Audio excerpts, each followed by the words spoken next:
Tanggal 15 Februari tahun 1945. Aku melihat sekali lagi dataran Esdraelon pada siang hari. Suatu siang berawan di bulan November. Pastilah telah turun hujan semalam. Salah satu dari hujan-hujan pertama pada bulan-bulan musim dingin yang redup, sebab tanah basah namun tidak berlumpur. Dan cuaca berangin. Angin basah yang menerbangkan daun-daun kuning dan menusuk hingga ke tulang-tulang dengan hembusannya yang lembab jenuh. Di ladang-ladang ada beberapa pasang lembu sedang membajak. Mereka dengan susah payah mengolah tanah berat dari dataran subur ini, mempersiapkannya untuk masa tabur benih. Dan apa yang menyedihkanku adalah melihat bahwa di beberapa tempat adalah manusia sendiri yang berperan sebagai lembu, mendorong mata bajak dengan segenap kekuatan tangan mereka dan bahkan dengan dada mereka, menjejakkan kaki mereka di tanah yang sudah diolah, mengerahkan tenaga bagai budak-budak dalam pekerjaan ini yang sangat berat juga bagi lembu-lembu jantan yang kuat. Juga Yesus melihat dan memperhatikan, dan wajahnya berubah menjadi sangat sedih seolah hendak menangis. Para murid, hanya 11 orang, sebab Yudas masih absen dan para gembala tidak lagi di sini, berbicara di antara mereka sendiri dan Petrus berkata, juga sebuah perahu itu kecil, miskin dan kerja berat. Tapi itu 100 kali lipat lebih baik dari pekerjaan hewan beban ini. Ia lalu bertanya, apakah mereka mungkin hamba-hamba Doras? Simon Zelot menjawab, aku pikir bukan, ladang-ladangnya ada di balik kebun buah-buahan itu, aku pikir. Dan kita masih belum dapat melihatnya. Tapi Petrus, yang selalu ingin tahu, meninggalkan jalanan dan berjalan sepanjang sebuah pagar tanam-tanaman yang ada di antara dua ladang. 4 orang petani kurus, basah oleh keringat duduk sebentar di pinggir-pinggirnya. Mereka terengah-engah karena letih. Petrus menanyai mereka, apakah kalian orang-orang Doras? Bukan, tapi kami orang-orang Yohanan, sanaknya. Dan siapakah kau? Aku Simon anak Yohanes, seorang nelayan dari Galilea hingga bulan Chiv. Sekarang aku adalah Petrus murid Yesus dari Nazaret, Mesias Injil. Petrus mengatakannya dengan rasa hormat dan bangga seperti apabila orang mengatakan, aku termasuk golongan Kaisar Roma yang besar dan agung, dan banyak lainnya seperti itu.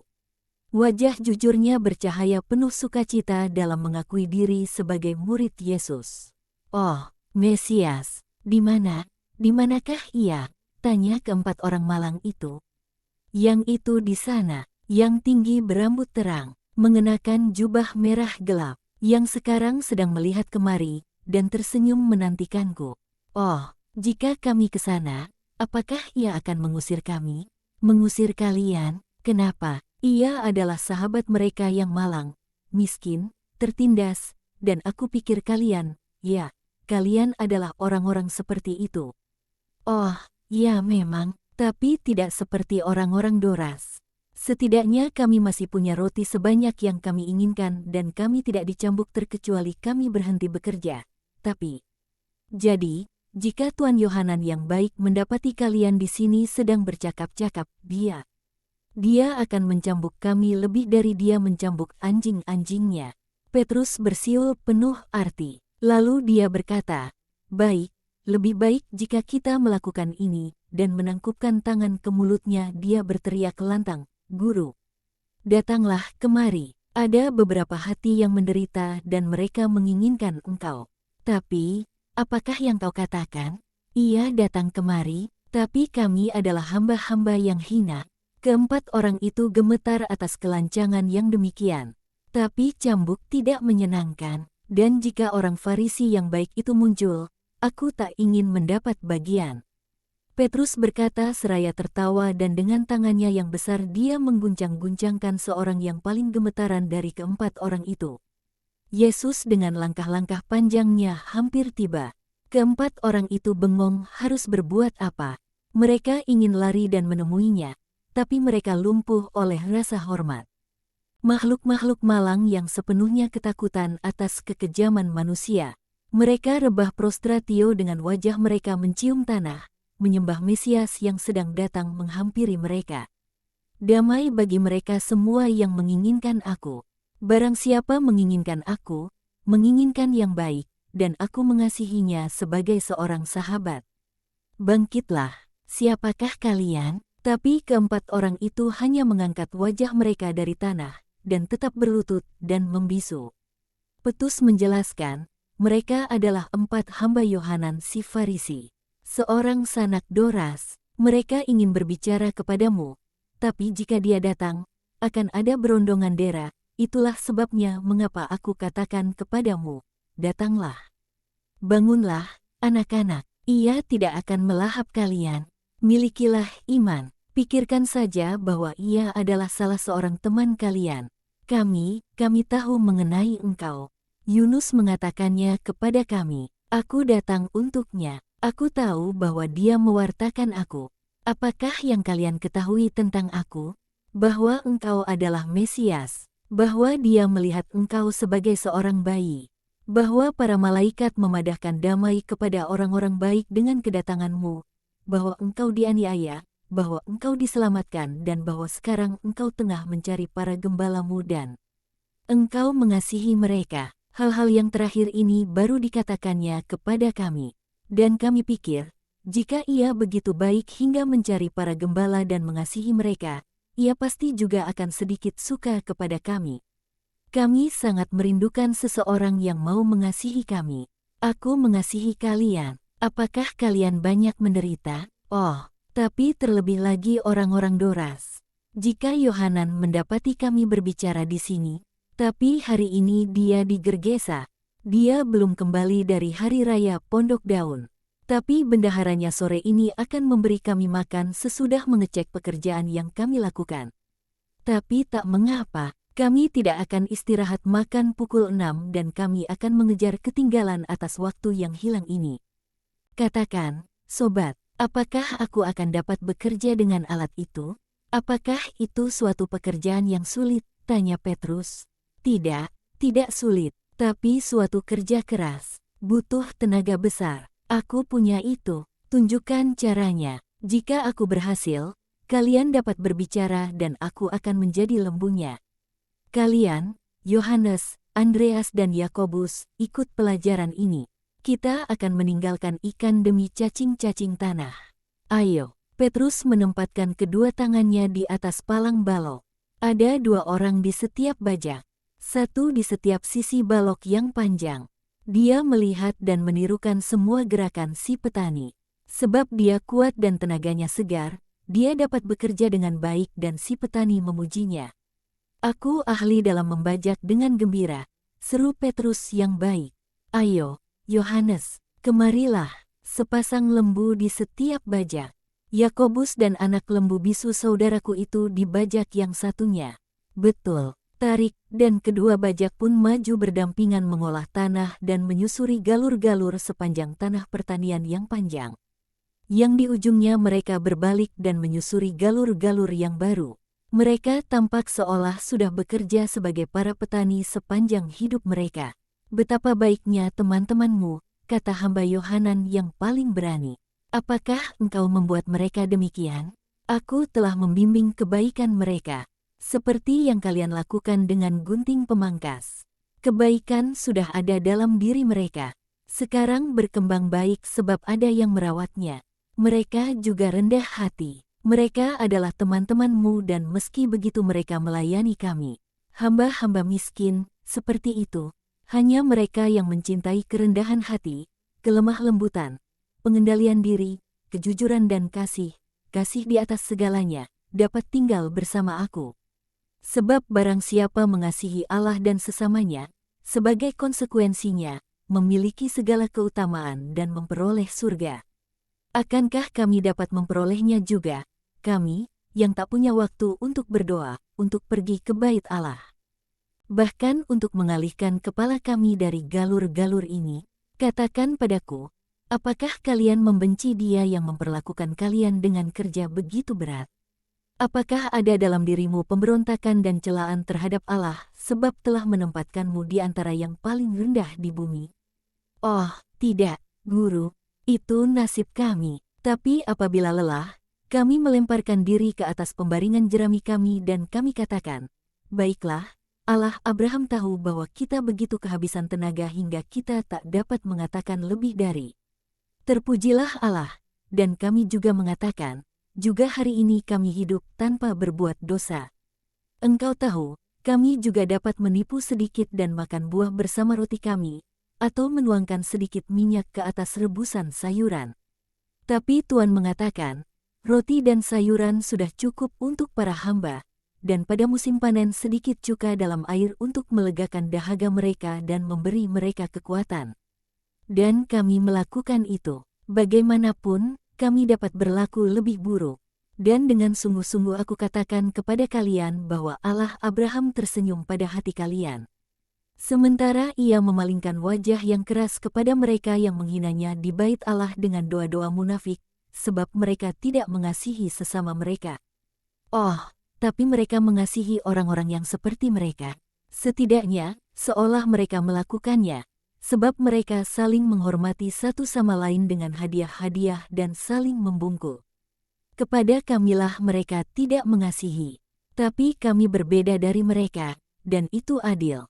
Tidak, itu tidak adil dalam kerajaan Bapakku. Akan ada perbedaan dalam cara menilai. Bukan yang kaya dan yang berkuasa, yang seperti itu, yang akan menerima kehormatan. Melainkan hanya mereka yang selalu mengasihi Allah.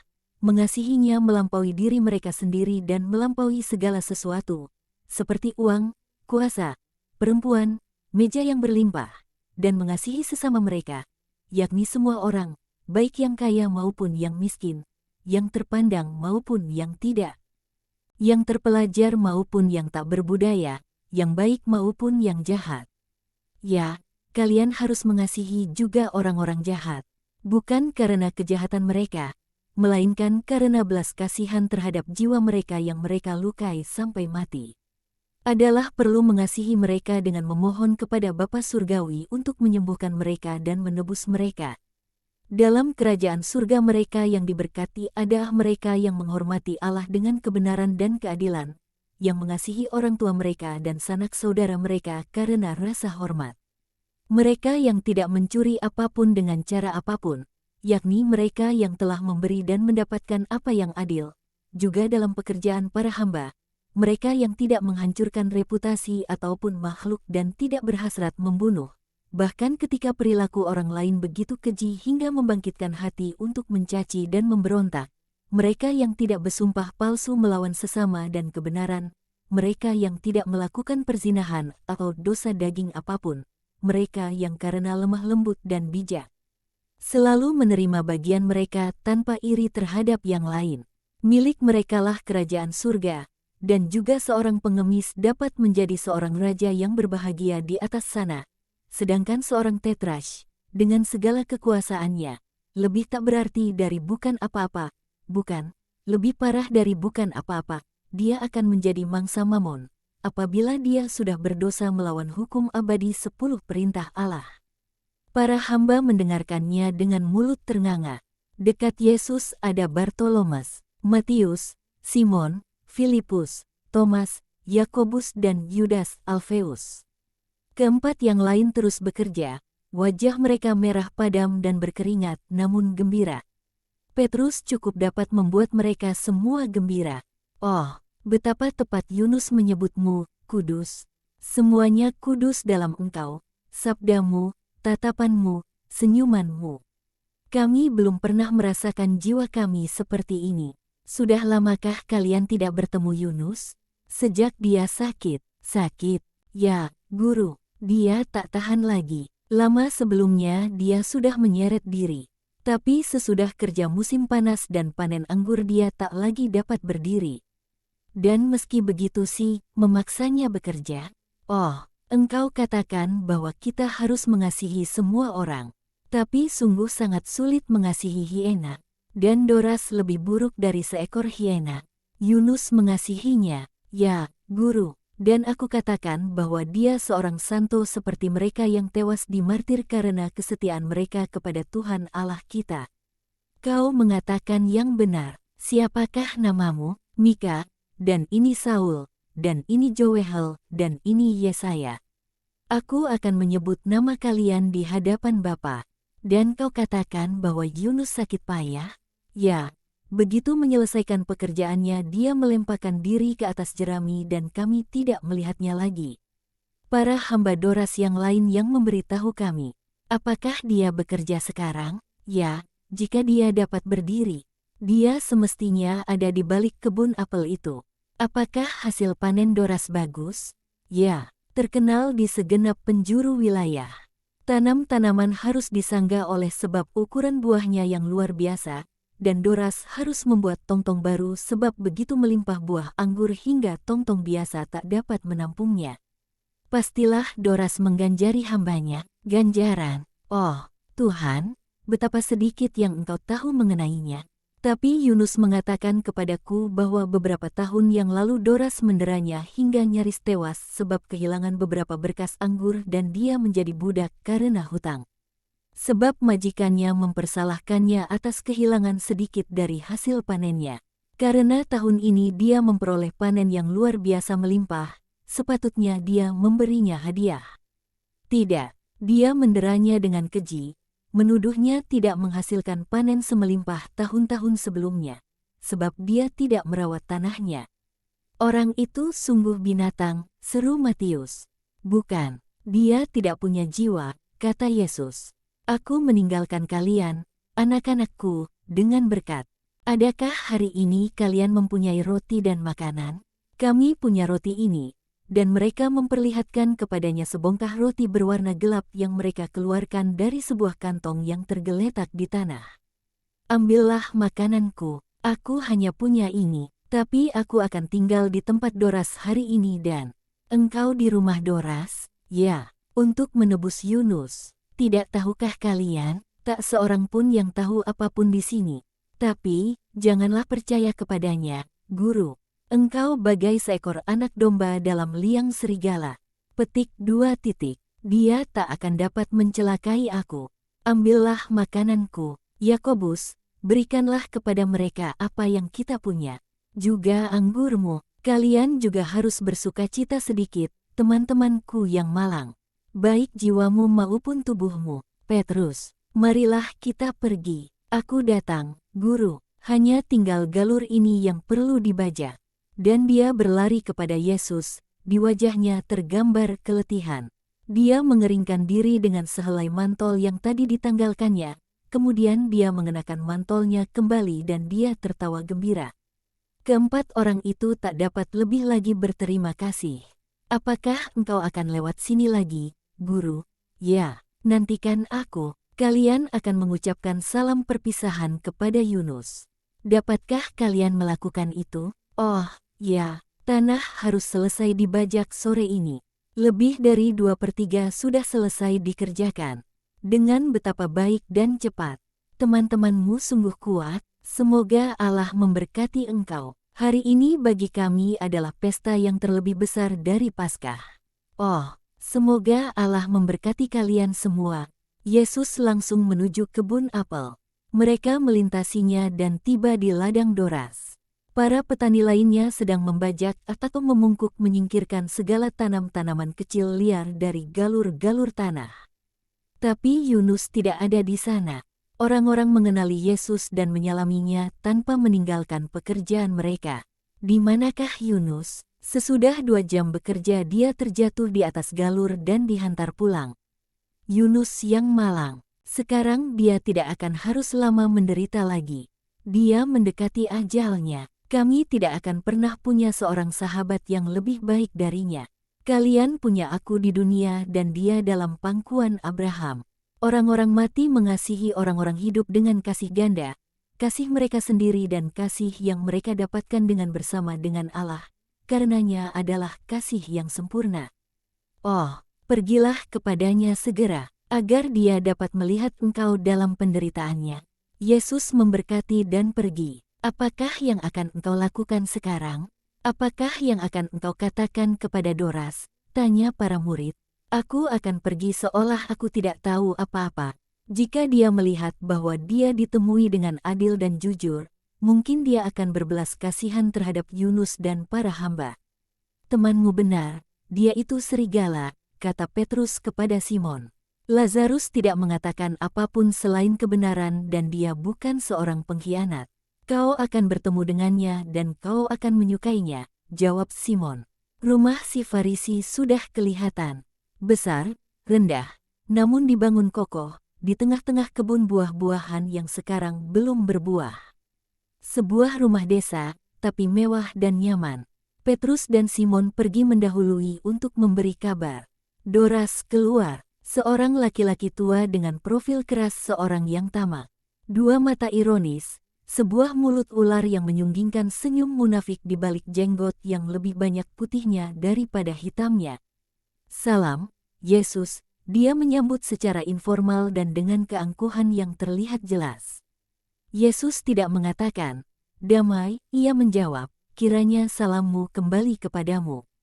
Masuklah, rumahku menyambut engkau. Engkau datang tepat waktu seperti seorang raja. Seperti seorang yang jujur," jawab Yesus. Doras tertawa seolah itu adalah sebuah gurauan. Yesus berbalik dan berkata kepada para muridnya, yang tidak diundang, "Masuklah. Mereka adalah teman-temanku, biarlah mereka masuk." Tapi bukankah itu si pemungut cukai, anak Alfeus?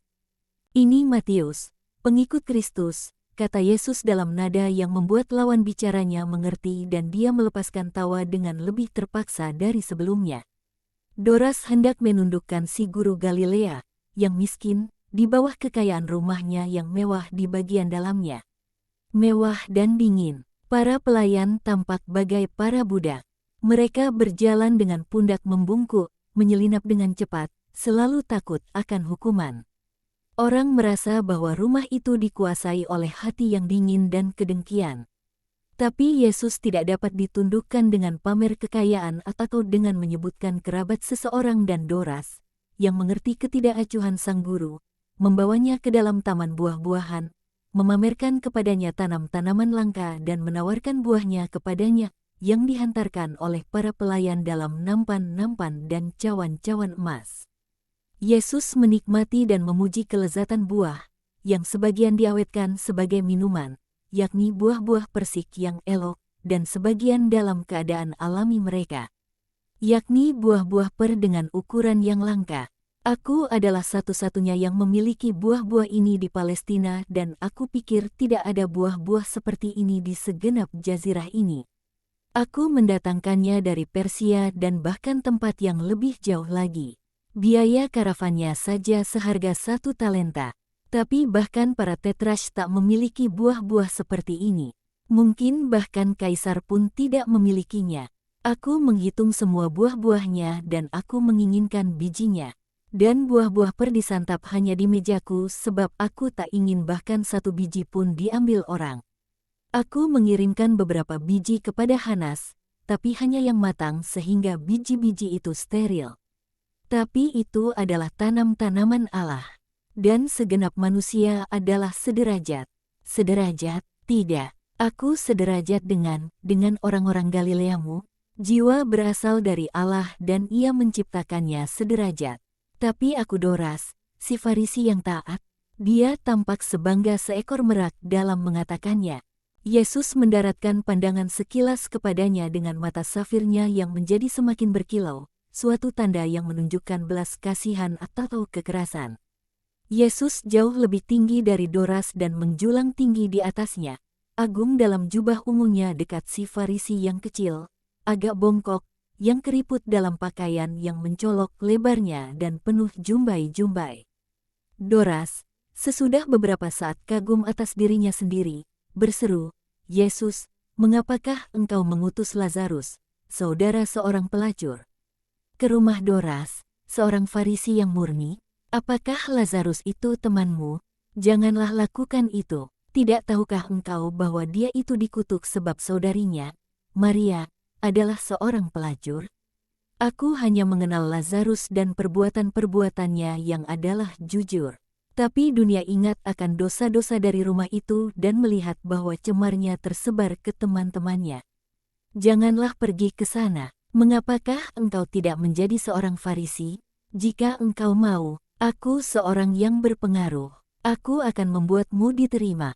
Meski engkau seorang Galilea, Aku dapat melakukan apa saja dalam Sanhedrin, sama dengan mahkamah agama. Hanas ada dalam tanganku, seperti pinggiran mantolku. Orang-orang akan lebih segan terhadapmu. Aku hanya ingin dikasihi. Aku akan mengasihimu. Kau dapat lihat bahwa aku sudah mengasihimu sebab aku menyerah pada keinginanmu dan aku memberikan Yunus kepadamu.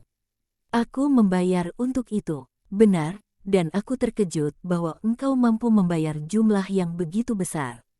Bukan aku, seorang teman membayarkannya untukku. Baiklah, baiklah, aku bukan seorang yang sok ingin tahu. Aku katakan, engkau lihat bahwa aku mengasihimu dan aku ingin membuatmu bahagia. Engkau akan mendapatkan Yunus sesudah kita bersantap. Hanya untuk engkau aku melakukan pengorbanan ini, dan dia menyuarakan tawa kejinya. Yesus mendaratkan tatapan yang semakin keras kepadanya, kedua tangannya terlipat di dadanya. Mereka masih dalam taman buah-buahan menantikan waktu bersantap. Tapi engkau harus membuatku bahagia. Sukacita ganti sukacita. Aku memberikan kepadamu pelayan terbaikku. Oleh karenanya, aku akan kehilangan sesuatu yang berguna bagi masa depan. Tahun ini berkat-Mu, aku tahu bahwa engkau di sini pada awal musim panas, telah memberiku hasil panen yang membuat pertanianku termasyur. Sekarang berkatilah kawanan ternakku dan ladang-ladangku. Tahun depan aku tidak akan menyesal kehilangan Yunus, dan sementara itu aku akan mendapatkan seseorang yang sepertinya. Mari dan berkatilah. Berilah aku sukacita menjadi termasyur di segenap penjuru Palestina dan memiliki kawanan ternak dan lumbung-lumbung yang penuh dengan segala macam hasil panen yang baik. Mari, dan dia merenggut Yesus dan berusaha menyeretnya, sebab dikuasai oleh demam emas. Tapi Yesus menolak. Di manakah Yunus? Ia bertanya dengan tegas. Di tempat di mana mereka sedang membajak. Dia juga ingin melakukan itu untuk tuannya yang baik. Tapi sebelum kita selesai bersantap dia akan datang. Sementara itu, mari dan berkatilah kawanan ternak, ladang-ladang, kebun-kebun buah-buahan, kebun-kebun anggur, dan tempat-tempat pengirikan. Berkatilah semuanya. Oh, betapa semuanya akan menghasilkan buah yang melimpah ruah tahun depan. Ayo, marilah. Di manakah Yunus? Tanya Yesus dengan suara menggelegar yang lebih keras. Sudah aku katakan kepadamu, di tempat di mana mereka sedang membajak. Dia adalah pelayan utama dan tidak bekerja. Dia adalah kepala para pekerja. Pembohong, aku bersumpah dalam nama Yahweh. Orang yang bersumpah palsu, aku bersumpah palsu, aku adalah seorang percaya yang paling setia. Jagalah ucapanmu, pembunuh. Yesus setiap kali menaikkan suaranya lebih keras dan kata terakhir ini bagai halilintar. Para murid pergi mendekatinya, para hamba mengintip ketakutan dari balik pintu-pintu. Wajah Yesus tak tertahankan dalam kekerasan yang tak terperi. Pendar-pendar sinar tampak memancar dari matanya. Doras ketakutan untuk sesaat. Dia menciut, bagai sebuntal kain indah dekat sosok tinggi pribadi Yesus, yang terbungkus dalam jubah wol merah tua. Lalu keangkuhannya berhasil menang dan dia berteriak dengan suara melengkingnya yang seperti suara rubah. Hanya aku yang memberikan perintah dalam rumahku. Enyahlah, orang Galilea jahat. Aku akan pergi sesudah mengutukimu, ladang-ladangmu, kawanan ternakmu dan kebun-kebun anggurmu, untuk tahun ini dan tahun-tahun mendatang. Tidak, jangan, ya, benar. Yunus sakit, tapi dia dirawat. Dia diperhatikan dengan baik. Tariklah kembali kutukanmu. Di manakah Yunus? Biar seorang pelayan menghantarkanku kepadanya. Segera, aku membayar untuknya. Dan sebab dia adalah sebuah barang dagangan, sebuah mesin, bagimu, aku menganggapnya demikian. Dan sebab aku membelinya, aku menginginkannya. Doras mengeluarkan sebuah peluit emas dari dadanya dan meniup 3 kali. Sekelompok hamba, baik dari rumah dan dari ladang, keluar dari mana-mana. Mereka berlari mendekati sang majikan yang gemetaran. Membungkuk sangat dalam, hingga mereka tampak seperti sedang merangkak. Bawa Yunus kepadanya dan serahkan kepadanya. Kemanakah engkau hendak pergi? Yesus bahkan tidak menjawab. Ia mengikuti para pelayan yang telah berlari menyeberangi kebun menuju kediaman para petani, liang-liang dekil para petani yang miskin. Mereka memasuki gubuk Yunus. Yunus hanya tinggal tulang dan kulit sekarang dan napasnya terengah-engah. Dia separuh telanjang sebab demam yang sangat tinggi di atas lapik rotan. Di mana kasurnya adalah pakaian compang camping dan selimutnya mantol yang bahkan terlebih usang. Perempuan yang sama seperti waktu yang lalu merawatnya sebaik yang dia dapat. Yunus, sahabatku, aku datang untuk membawamu pergi. Engkau, Tuhanku, aku akan segera mati, tapi aku bahagia bahwa aku memiliki engkau di sini. Sahabat setiaku, sekarang kau bebas, dan kau tidak akan mati di sini. Aku akan membawamu ke rumahku. Bebas, kenapa? Ke rumahmu? Oh, ya. Engkau berjanji padaku bahwa aku akan bertemu dengan bundamu. Yesus sepenuhnya kasih, membungkuk di atas pembaringan menyedihkan laki-laki yang malang itu. Dan Yunus kelihatan seolah sembuh karena sukacitanya. Petrus, kau kuat, angkatlah Yunus, dan kalian, berikan mantol kalian. Pembaringan ini terlalu keras untuk orang dalam keadaan sepertinya. Para murid segera menanggalkan mantol mereka. Mereka melipat-lipatnya beberapa kali dan menempatkannya di atas lapik. Dan menggunakan sebagian sebagai bantal. Petrus membaringkan tumpukan tulang yang dibopongnya dan Yesus menyelimutinya dengan mantolnya sendiri. Petrus, adakah uang padamu? Ya, Guru, aku punya 40 keping uang. Bagus, marilah kita pergi. Bergembiralah, Yunus. Sedikit lagi susah payah dan lalu akan ada begitu banyak damai dalam rumahku, dekat Maria. Maria, ya, oh, rumahmu. Dalam kerapuhannya yang sangat Yunus yang malang menangis. Dia tidak dapat melakukan yang lain selain menangis. Selamat tinggal, perempuan. Allah akan memberkatimu atas belas kasihanmu. Selamat jalan, Tuhan. Selamat jalan, Yunus. Doakanlah aku. Perempuan muda itu menangis. Ketika mereka di pintu, Doras muncul. Yunus membuat gerakan takut dan menutupi wajahnya. Tapi Yesus menumpangkan tangan ke atas kepalanya dan pergi keluar di sampingnya, dengan lebih berwibawa dari seorang hakim. Arak-arakan sedih itu keluar menuju halaman desa dan mengambil jalan lewat kebun buah-buahan. Pembaringan itu milikku, aku menjual kepadamu pelayanku.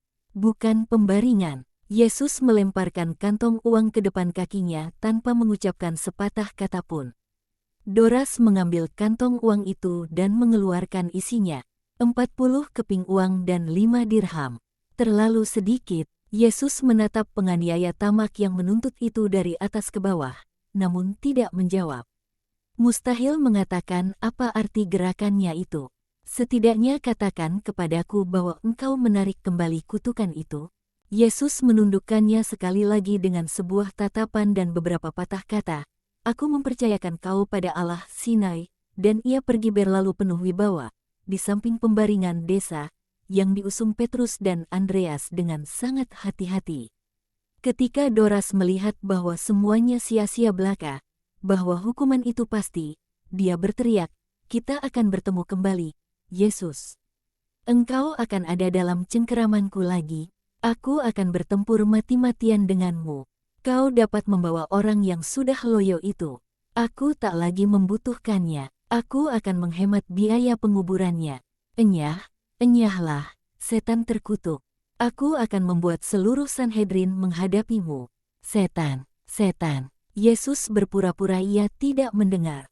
Para murid merasa cemas. Yesus memberikan perhatian hanya pada Yunus. Ia mencari jalan-jalan yang paling mulus dan paling teduh hingga mereka tiba di sebuah persimpangan jalan dekat ladang Yohanan. Keempat petani berlari untuk mengucapkan salam perpisahan kepada sahabat mereka yang akan segera pergi dan kepada Yesus yang memberkati. Tapi jauhlah perjalanan dari Esdraelon ke Nazaret, dan mereka tidak dapat maju cepat, sebab muatan mereka yang malang. Tidak ada kereta ataupun gerobak sepanjang jalan utama. Tidak ada apa-apa, mereka bergerak maju dalam keheningan. Yunus kelihatannya tidur, tapi dia menggenggam tangan Yesus. Menjelang senja, sebuah kereta militer Romawi menyalip mereka. Dalam nama Allah, berhentilah, kata Yesus sembari mengangkat tangannya. Kedua prajurit berhenti, dari bawah tirai yang dipasang menutupi kereta. Sebab hari mulai hujan, mengintip seorang sersan yang bersikap formal. Apa yang kau inginkan? Dia bertanya kepada Yesus. Aku punya teman yang sekarat. Aku memintamu untuk membawanya masuk ke dalam kereta. Kami tidak diizinkan, tapi naiklah. Kami juga bukan anjing-anjing. Usungan diangkat masuk ke dalam kereta. Temanmu, siapakah engkau? Rabi Yesus dari Nazaret. Engkau, oh, sersan itu menatapnya penuh rasa ingin tahu. Jika itu engkau, maka naiklah kalian sebanyak kereta ini muat. Tapi jangan sampai seorang pun melihat kalian. Ini perintah, tapi di atas perintah juga ada kemanusiaan. Bukan begitu? Engkau baik, aku tahu. Kami para tentara tahu semuanya. Bagaimana aku tahu? Bahkan batu-batu berbicara mengenai yang baik dan yang jahat. Dan kami punya telinga untuk mendengar mereka demi melayani Kaisar. Engkau bukan Kristus palsu seperti yang lain-lainnya sebelum engkau. Mereka yang adalah penghasut dan pemberontak. Engkau baik, Romawi tahu, orang ini sakit parah. Itulah sebabnya mengapa aku membawanya kepada bundaku. Ia tidak akan dapat menyembuhkannya untuk waktu yang lama. Berilah dia sedikit anggur, ada di kantin itu. Akuala, cambuk kuda-kudanya, Quintus, beri aku ransum madu dan mentega. Itu punyaku, itu akan membuatnya baik. Dia batuk dan madu akan membantu. Engkau baik, bukan? Tidak sejahat kebanyakan orang. Dan aku senang engkau ada di sini bersamaku. Ingatlah Publius Quintilianus dari Legiun Italica. Aku tinggal di Kaisarea, tapi sekarang aku pergi ke Ptolomais. Perintah inspeksi. Engkau bukan musuhku, aku adalah musuh orang-orang jahat. Tidak pernah musuh orang-orang baik. Dan aku ingin menjadi baik juga. Katakanlah, doktrin apakah yang engkau ajarkan kepada kami, orang-orang militer? Doktrinnya cuma satu, untuk semua orang. Keadilan, kejujuran, pengendalian diri, cinta kasih. Orang haruslah melakukan tugasnya tanpa kekerasan. Juga dalam kepentingan-kepentingan tegas tentara, orang harus manusiawi. Dan orang harus berupaya mengenal kebenaran, yakni Allah, yang satu dan abadi. Tanpa pengetahuan itu setiap perbuatan jauh dari rahmat dan sebagai konsekuensinya jauh dari ganjaran abadi. Tapi ketika aku mati, apakah hubungannya dengan kebaikan yang sudah aku lakukan? Barang siapa datang kepada Allah yang benar akan mendapatkan kebaikan itu di kehidupan selanjutnya. Apakah aku akan dilahirkan kembali? Apakah aku akan menjadi seorang hakim atau bahkan seorang kaisar? Tidak. Kau akan menjadi seperti Allah, dipersatukan dengan kebaikan abadinya di surga. Apa? Aku dalam Olympus, di antara dewa-dewa, tidak ada dewa-dewa, tapi ada Allah yang benar, yang aku wartakan. Ia yang mendengarkan engkau dan mencatat kebaikan-kebaikanmu dan kerinduanmu untuk mengenal yang baik. Aku suka itu. Aku tidak tahu bahwa Allah dapat peduli terhadap seorang prajurit malang yang tidak mengenal Allah. Ia yang menciptakan engkau, Publius. Karenanya ia mengasihi engkau dan ingin memilikimu bersamanya. Mengapa tidak? Tapi, tak seorang pun pernah berbicara kepada kami tentang Allah. Aku akan datang ke Kaisarea dan engkau akan mendengarkan aku. Oh, ya, aku akan datang untuk mendengarkanmu. Itu Nazaret, aku ingin melayanimu lebih lanjut. Tapi jika mereka melihatku, aku akan turun, dan aku memberkatimu atas kebaikanmu. Salam, Guru. Kiranya Allah memperlihatkan dirinya kepada kalian. Para tentara, selamat tinggal. Mereka turun dan kembali berjalan kaki. Sebentar lagi kau akan dapat beristirahat, Yunus, kata Yesus memberi semangat. Yunus tersenyum. Dia menjadi semakin tenang sementara malam tiba dan dia yakin bahwa dia jauh dari Doras. Yohanes dan saudaranya berlari mendahului untuk memberitahu Maria.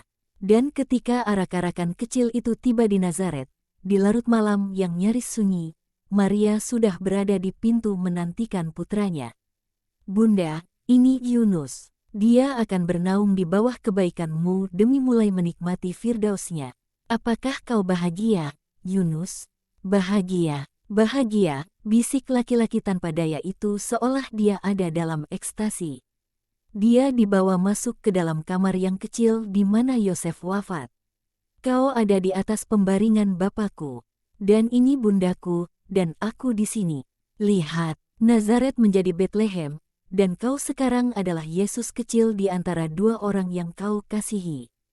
Dan ini adalah mereka yang menghormatimu sebagai hamba yang setia. Kau tak dapat melihat para malaikat, tapi mereka mengepak-ngepakkan sayap mereka yang cemerlang di atasmu dan sedang memadahkan kata-kata dari Mazmur Natal. Yesus mencurahkan segenap kasih sayangnya atas Yunus yang malang yang semakin memburuk keadaannya dari detik ke detik. Dia tampaknya telah melawan begitu jauh untuk mati di sini, tapi dia bahagia. Dia tersenyum dan berusaha mencium tangan Yesus dan tangan Maria, dan untuk mengatakan, tapi penderitaannya yang hebat menginterupsi kata-katanya. Maria menghiburnya bagai seorang ibu, dan dia mengulang, "Ya, ya," dengan seulas senyum bahagia pada wajahnya yang kurus cekung. Para murid, berdiri di pintu masuk kebun sayur mayur dan buah-buahan, diam dan menyaksikan dengan hati terenyuh. Allah telah mendengarkan kerinduanmu yang lama terpendam. Bintang dari malam panjangmu sekarang menjadi bintang pagi abadimu. Kau tahu namanya, kata Yesus. Yesus, bintangmu, oh, Yesus. Para malaikat, siapakah yang akan menyanyikan madah malaikat untukku? Jiwaku dapat mendengarnya, tapi juga telingaku ingin mendengarnya. Siapakah untuk membuatku tidur dengan bahagia? Aku sangat mengantuk, begitu banyak kerja yang telah aku lakukan. Begitu banyak air mata, begitu banyak penghinaan. Doras, aku mengampuninya, tapi aku tak ingin mendengar suaranya dan aku mendengarnya. Seperti suara setan dekatku, yang sedang sekarat. Siapakah yang akan mengatasi suara itu untukku dengan perkataan yang datang dari surga? Adalah Maria yang dengan nada yang sama seperti nyanyian Nina Bobonya menyanyi lembut. Kemuliaan bagi Allah di surga maha tinggi dan damai bagi manusia di bawah sini. Dan ia mengulanginya 2 atau 3 kali sebab ia melihat bahwa Yunus menjadi tenang mendengarnya. Doras tidak berbicara lagi, katanya sesudah beberapa saat. Hanya para malaikat, seorang kanak-kanak, dalam palungan, di antara seekor lembu dan seekor keledai, dan itu adalah Mesias. Dan aku menyembahnya, dan bersamanya ada Yosef dan Maria. Suaranya perlahan memudar dalam suatu deguk pendek dan lalu ada keheningan. Damai di surga bagi manusia yang berkehendak baik. Dia meninggal. Kita akan memakamkannya di pemakaman kita yang miskin. Dia layak menantikan kebangkitan orang-orang mati dekat Bapakku yang benar, kata Yesus. Dan semuanya pun berakhir. Sementara Maria Alfeus, diberitahu entah oleh siapa aku tidak tahu, masuk ke dalam.